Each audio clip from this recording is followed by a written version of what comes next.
Hello, and welcome to this 11th episode of the Secret Cave podcast. This week I speak to Dan Renton Skinner, probably best known for his comedy character of Angelos Epithemiou. It's a role he's been playing for years, even before he met Bob Mortimer and saw himself as a key part of Shooting Stars.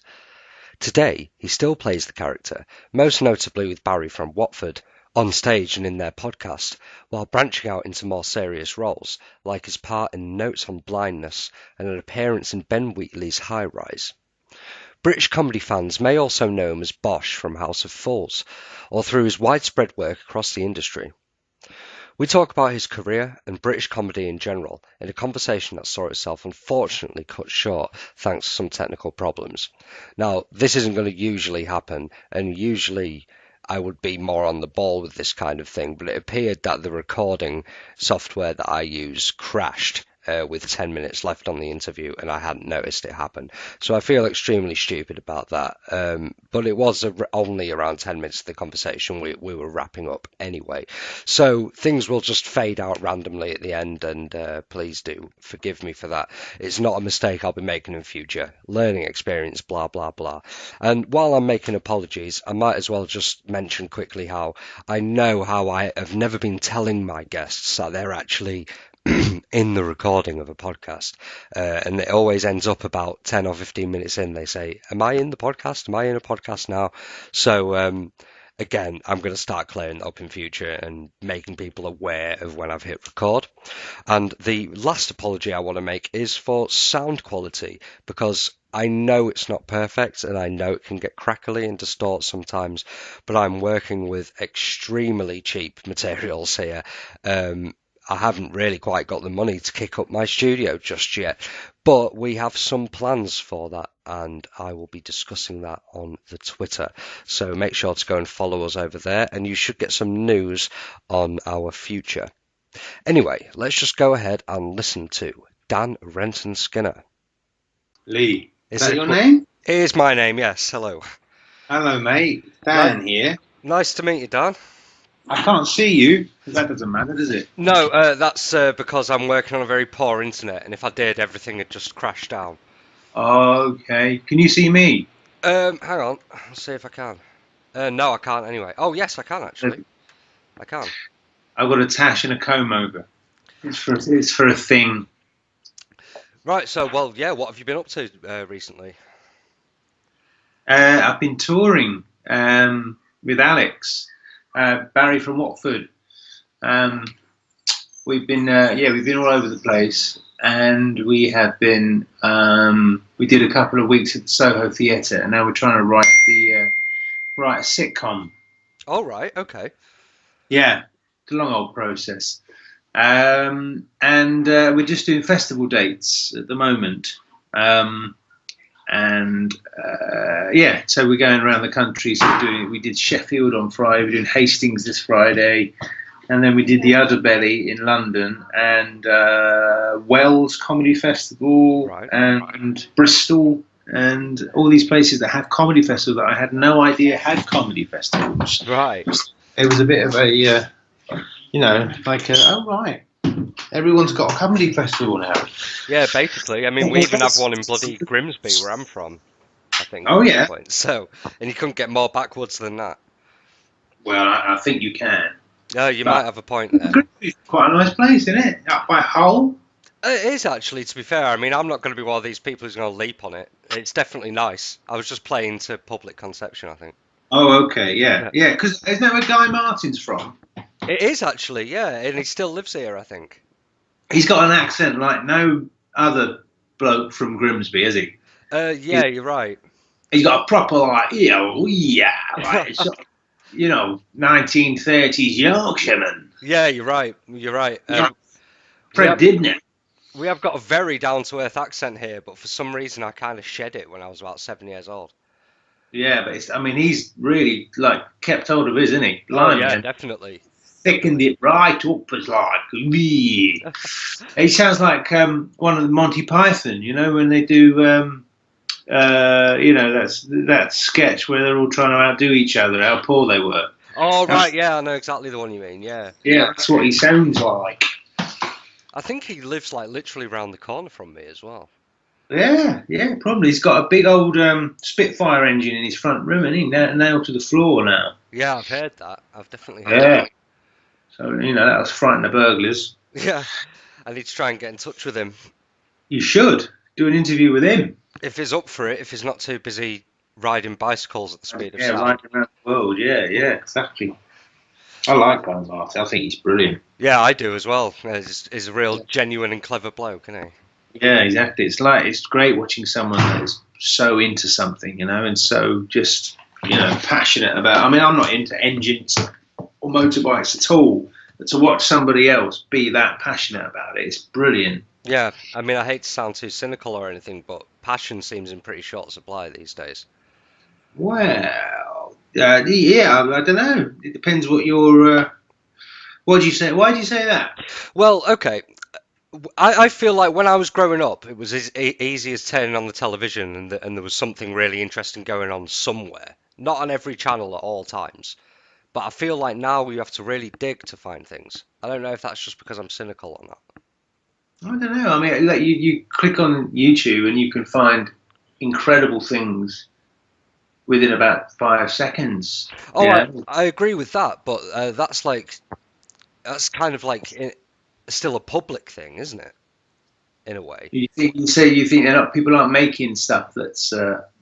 I feel like, well, stuff that's going on YouTube and things like that is almost like so good and so interesting that actual syndicated stuff is really starting to suffer Mm, or not catching up. I watched something the other night that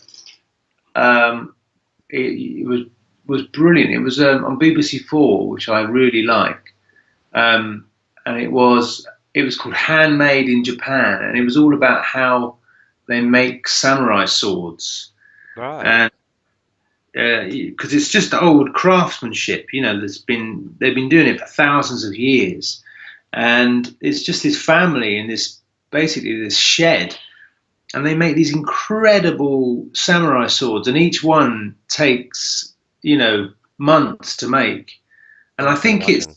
I think those skills are becoming less and less. Um, when there aren't that many things that are made like that anymore. And it's fascinating to watch people dedicate their lives to making this stuff.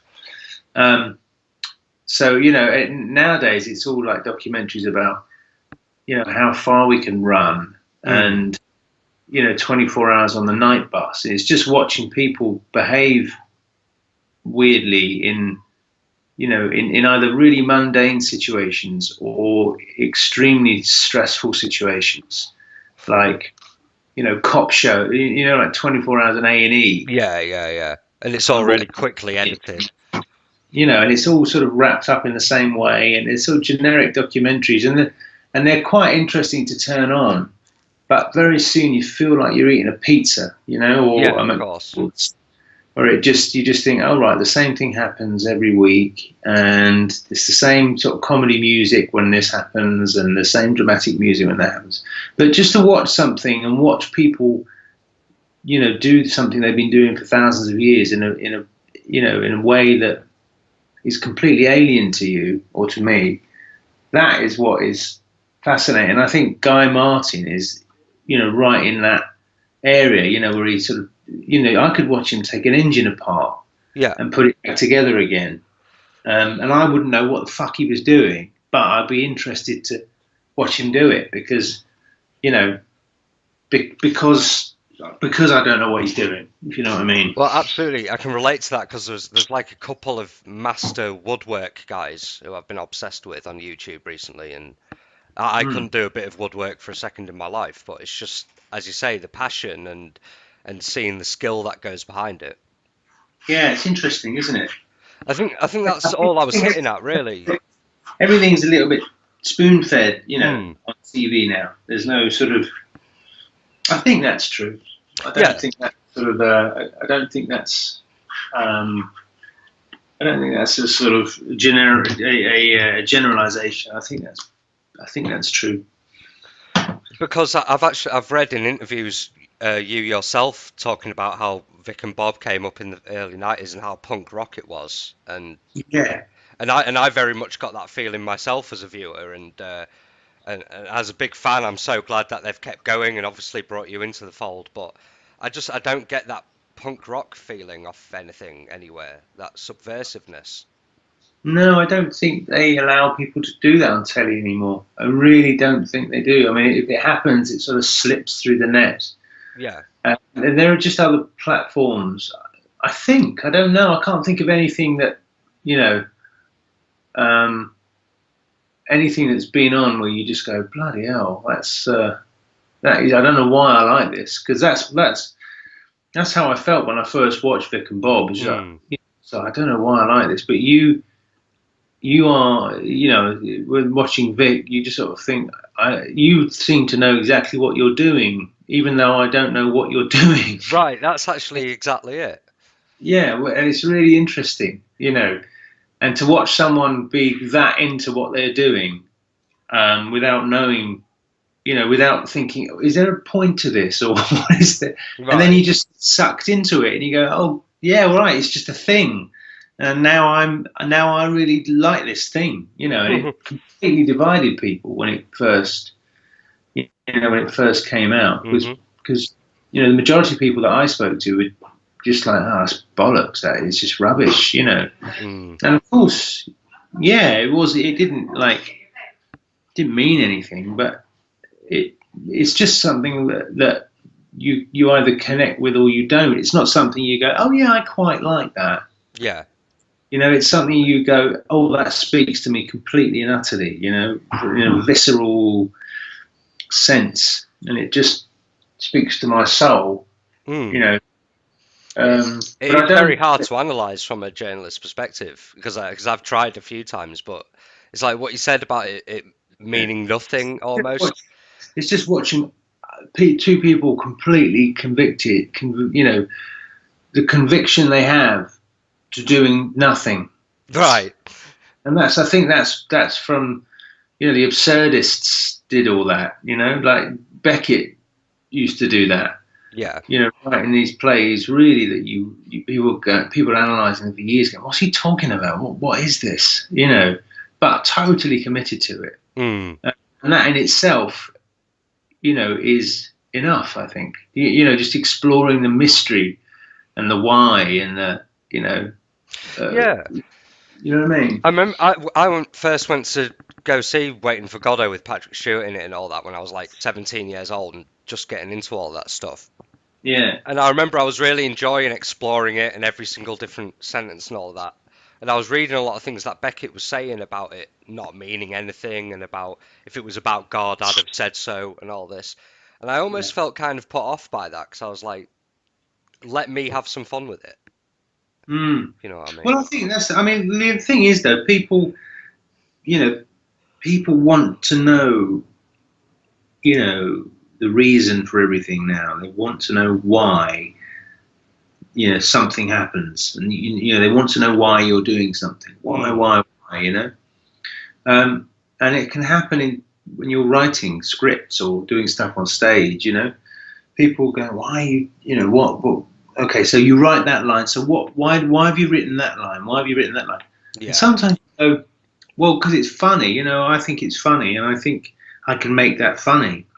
Right. And but they want to know why. Why?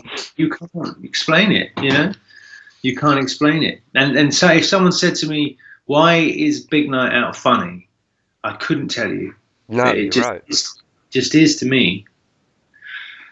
And I couldn't agree with you more. And obviously, it's been a huge influence on you. And I was actually Mm. really interested in those early days because, again, I read another interview where you said where you kind of knocked up with Bob Mortimer was kind of luck, but that you'd been doing Angelos for 7 years before then. Yeah, And yeah.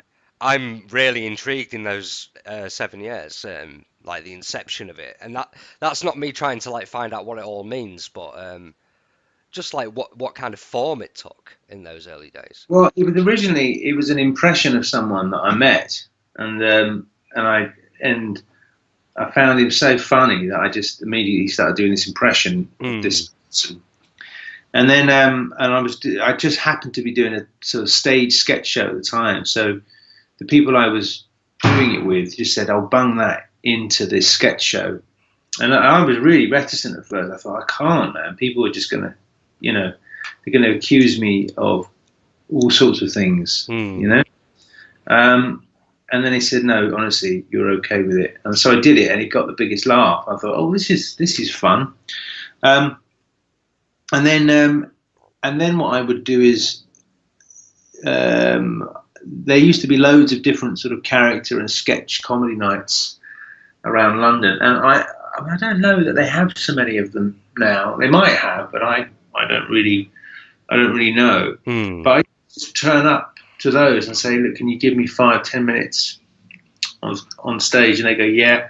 And I would go on stage and not really have any material and just talk to the audience as Angelos. Hmm. Just sort of feeling my way through it. Um, and then I started doing stuff with David Earl, who's a guy called Brian Gittins, who's Hmm. very, and we used to do a show down in Brighton, like a 3 hour show, where we sort of introduce it and host it and have guests come on, and we had a regular audience, so that was good fun. And then I was doing the Armstrong and Miller show, and Lucy Montgomery. I've always kept doing Angelos to her, and I'd write notes as Angelos and put them under her dressing room door and just annoy her. Hmm.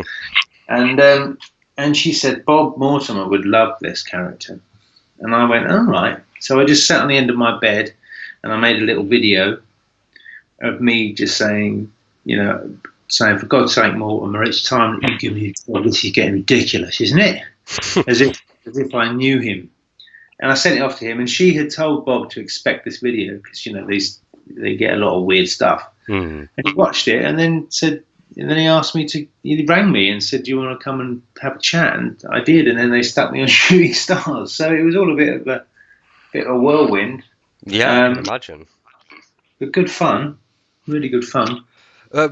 Did you take a similar approach like to the actual show as well? Because I've been always been really interested in that, in whether it was quite improvisational itself, whether it was just right, you've got 10 minutes, here, go. Yeah, they say you've got right. We need you to do a little bit here and a little bit Mm. there, and I would. It looks improvised, but I really worked hard on a lot of the jokes and a lot of the material. I Hmm. wrote, and once I had those locked in, and what you do is you do a rehearsal in the afternoon, and then if you made the crew laugh, then it sort of stays in, and if you didn't, then you have to change something. Hmm. Once I knew I had those little bits, all in there, then I felt secure and I felt safe, and then I could just sort of muck around and improvise around those bits. Hmm. And they sort of just said, chip in whenever you want, do whatever you like. So I was like, yeah, great, cool, and yeah, I was really really nervous at first, but yeah, in fact, I was nervous for the whole time I did it. But I don't know. I suppose that's it's not unusual. It's like Mm. a show a pair of comedians who I adored, and a show that I loved, and I was now asked to make it, really funny, and it's quite daunting, but you know, it was great. It was very, it was rewarding to sort of for people to go, yeah, it's really funny. Yeah. Well, I watched that show religiously from its first series right up until its very last one, and from what I can remember, there was only one time I could see that nervousness come across from you, and it was in your very first episode. I think you had you started corpsing a bit, and Yeah, probably. it was Yeah, actually really endearing though. I remember as a first time viewer to you as seeing Angelos for the first time, it was really endearing to me to see you actually having a laugh with Bob. yeah, yeah. Well, he made me laugh. He does make me laugh. He's Oh, I really, can really imagine. funny bloke. So yeah, yeah, and he loves to be made to laugh as well. So it's as a comedian, it's quite rare actually that you find someone that wants to be made to laugh. It's yeah, he's a lovely guy. So is Jim. They're both brilliant, Oh, I brilliant can men. imagine. I can Mm. imagine. But is that something that has interested you like within your own stuff, or was it just a part of working with Vic and Bob, that anarchic edge, that um, Yeah, letting things just happen? I like the sort of madness, and the the sort of anything can happen feel. I really like that. I like things exploding, and I like things being destroyed. I was watching a load of Laurel and Hardy just recently, and they were the kings of destroying stuff. Oh yeah, yeah. They used to rip things to bits, and it was so funny watching that. And yeah, so I do like, and Spike Milligan, I just love the sort of craziness and the madness, and yeah, I have always enjoyed, I have always enjoyed that. Because I was listening to the several episodes of the Barry from Watford podcast with Angelos as well, and I mean, that is that largely an improvisational thing? I mean, it just sounds like a lot of fun. That's completely 100% improvised. Yeah, yeah. Yeah, that's really good fun. We literally turn up, turn the machine on, then get going, and then half an hour later press stop and then go home. And it's just talking about whatever comes. We have a little flick through the papers sometimes, but it's mostly just talking about what's on, just making stuff up, basically, right. lying to each other. And that's what we're trying to capture with the sitcom we're writing. We're trying to get it that way, but have some structure as well. Yeah. I can imagine that's quite a challenge, actually. It is a bit of a challenge, but it's getting the format right, and then you go, oh right, this is how it works, and then you can sort of roll it on from there. But I mean, I say that, but I suspect the second, third, fourth episode will be just as hard as the first. But start some. Because you don't want it to end up too contrived, like, and I hate to bring it up, but like Mrs. Brown's Boys or something. Well, yeah, I mean that is true. But you watch Mrs. Brown's Boys, and like it or loathe it, Brendan O'Carroll is brilliant at doing that. He is brilliant at doing that character, and it's so consistent right throughout the show. The gags are there the whole time. And it's got a tight little story. It's really clever. It's really, really clever. I mean, I know people like accuse it of all sorts of things and it being too broad and and not funny, but it's fucking hard to do that stuff. Oh really, yeah, totally. And I don't think there's any problem with broad. Like just Shooting Stars, for example. I mean, I think that's pretty broad. As in, I've met a lot of people who enjoy it. I feel like it transcends barriers and all of that crap. It isn't. Honestly, Shooting Stars, it gets about 1 point. At its peak, I think, like it was certainly when it came back, it was like 1.2 million people watching it. Right. I think Mrs. Brown's Boys gets like 9 million. There is that, yeah. Broad. Never even consider figures. Yeah, I mean that is it's huge for the BBC. That show, absolutely huge. I mean, I might be wrong, but it's certainly several. Do you think a lot of people are watching it in secret then? Because I've honestly not met a single person who likes it, but a lot of people I've met love Shooting Stars. So what does that say? Well, I think you're probably living in an echo. But I did think that as I was saying it, I think that's just a filter bubble, though, isn't it? Yeah, I mean it is. It's like I don't know anyone that voted for Brexit. Right, that's a fair point. But there are people out there that watch it and love it, Yeah, absolutely love it. And actually, I'm not trying to tear anything apart. Some people don't have really, really strong opinions about this stuff, They just go, "That's quite funny. I'll leave that on," They don't define themselves by their comedy taste. They just work and then come home on a Friday and bung it on, and it's not a big deal to them. They don't care if people know that they like it or they don't like it. It's not part of their. Which is totally fair enough. I mean, essentially, I'm a nerd, really. So. Yeah, well, but yeah, I mean, like most people don't think that way, do they? They don't care what other people think about their comedy tastes. They just watch it and that's it. which They're is not totally bothered. fair enough. Yeah. But you've been doing some really interesting things like outside of TV as well. Like I was intrigued by this Inside Number Nine thing that you did. No, I didn't do inside that. Oh, yeah, yeah, you mean the internet thing? I do, Yeah, yeah. This is what I yeah, meant. yeah. That was quite interesting, wasn't it? That. Yeah, Um, because I was interested in because I mean the media company who made it was making all these lofty claims about it being a new approach to entertainment and all of this stuff. So I guess that's what I was trying to bring up. yeah. Well, I mean, there's a lofty new approach to media every week. I think Yeah, now. It's a pretty fast moving industry. Um, I mean, whether or not anyone gives a shit, yeah, yeah, that's I suppose that's all that really matters. It's like anything. It's like you say, yeah, no, this is the way forward.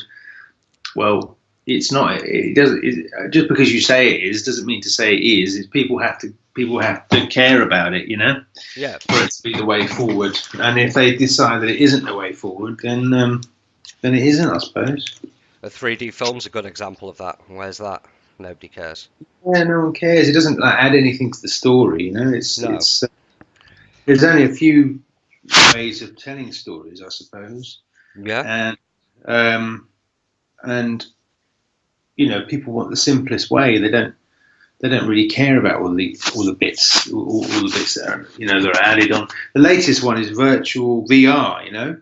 yeah. I was about to say, could you see yourself acting in that kind of environment? I've done one. I did one the other day, a VR film, and you think, yeah, okay, but yeah, I don't think that's going to last long either. No, probably not. I mean, it is just a gimmick. And Mm. It's people like people that build the technology are incredibly amazed that they can do it, and everyone's like, wow, this is really cool. And it may have some sort of application, but I don't think it will be a way people will consume stories. no, definitely not. I mean, there's still a reason why, books are still massively popular after all these centuries. Yeah, books, theatre, film. Yeah, I mean, I'm sure there will be other ways of, someone will come along with something else. But at the moment, that looks, I suppose streaming on the internet is a new way of, um, receiving your stuff. So Yeah, you don't have to wait a week to watch the next episode. You can watch it all at once. But there's something really great about what I normally sort of record a series and then watch it all at once, on yeah, TV. If it's TV, but recently I watched Apple Tree Yard and Line of Duty, like right. as it came on the TV weekly, and it's brilliant doing it that way because every Sunday you go, oh, it's Line of Duty night, Yeah. and if you've got the discipline to do it, it's great to have something to look forward to like that. I I mean, really, really like it. funnily enough, and I'm really not just saying this, the last time that I actually did that was with House of Fools. Um, I really, because I am a religious Vic and Bob fan, I had to tune in every week, and it wasn't like yeah, all uploaded to Netflix straight away. Um, and I did kind of want to ask one quick question about that because it was something that always interested me. In that, yeah. what happened with the character change with Bosch between the two seasons? Not that it was a problem. Both were fantastic, but it seemed like a drastically different character for the Yeah, it second season. was. It was. It was. I got a bit bored of doing Bosch that way the first time round, and I thought, well, I'm just going to do it a different way. And they Hmm. said, yeah, they didn't mind. So there was no great story or mystery, but they just, I just said, I'll just do it like this, Right. and they, yeah, okay, go and do it like that. Well, it And it's, totally works for me anyway. I mean, just I, out of the blue, you're now this quite effeminate kind of guy. they didn't, I didn't think it mattered. It just like he could become whatever he wanted. That's actually kind of interesting, actually. I mean, like, you say it was just like this off the cuff idea, and I'm sure it was, but you could get really deep about it if you want and be like, it's a commentary on the development of characters or like a subversive. flip side to Well, I that. mean, the thing is about sitcom is that nobody's supposed to change, nobody's supposed to learn anything, and That's what everyone's I supposed mean, yeah. to go through, you know. And as long as you're consistent throughout the series with your choice, then that's okay. But you know, it's just it's more interesting to me to do it a different way. Yeah. And Dick and Bob will always, as long as they like it, they'll always let you sort of, try something. Yeah, I definitely get that impression. Yeah. I mean, I assume that's what happened with Lucky Sexy Winners as well. Was it John Yeah, Marenge? Yeah. John Moran. Yeah. Well, he started out as a welder from the northeast, John Moran. Right, right. He was going to be all like that, like yeah. Right, Uh, yeah. and and and I said, let's do him like an estate agent from Surbiton, dressed as a Viking. And Right. actually, it was Jim who wanted him dressed as a Viking. And I said, yeah, okay, great. So I just play him like a Surbiton estate agent. They went, yeah, great. So that's how that worked. Well, it makes a strange kind of sense when you put it like that. Yeah, there you go. Do you? Because the Dutch Elm Conservatoire stuff is all over now, isn't it? If I'm not wrong. Yeah. Do you ever feel like you kind of missed out on the whole sketch show thing? Because I know you've written for a couple as well, but the whole like really diverse roles for you, like across a sketch show kind of thing. They're kind of diverse roles, but they're not really. They're just cartoon characters, I They see what you're are, saying. they're just like impressions of people, you Right. know. I mean, they're good fun, the sketch show, but they're sort of hit and miss. We did have a pilot. We did a pilot read through for ITV2. I'd say back in about 2006 or seven. Thank you for listening, and again, I'm sorry for how it ended like that, and it didn't really like have an official goodbye or anything like that. If I remember rightly, I don't think we said all that much anyway. It might have been more like 5 minutes and 10 minutes that was cut off, but now I'm just making excuses. Thank you for listening anyway, and next week we have on Doug Lussenhop, who's probably best known for his work with Tim and Eric, but he should be better known for his work with Poundhouse and Two Wet Crew and his music. But we'll get into that next week. I'm a huge fucking Douglas and Hop fan, so I hope you join me for that one. Make sure to get over onto the Twitter and you'll be nice and updated with all of our podcasts, our companion articles, and any other goings on that might be happening. Don't get on our Facebook, we don't do anything with that. Go on our Twitter instead. But yes, until next time, bye for now.